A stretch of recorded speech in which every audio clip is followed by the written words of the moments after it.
বাপুরে, এত বড় কড়াই কি রান্না করতেছেন? শেষ খাওয়া খাওয়া যায়। আর আসবো না তো, খেতে দিচ্ছ। আল্লাহর কাছে খালি দোয়া করো। তা কি রান্না হচ্ছে?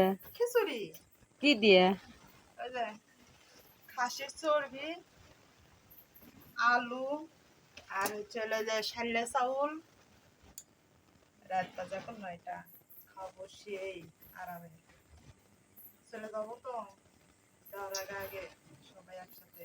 ও চলে যাবেন দেখে একেবারে বেশি করে রান্না করে খাই যাচ্ছেন। কি করবো কও? যাওয়া তো লাগবে। না গেলে আর কি হয়? খাই।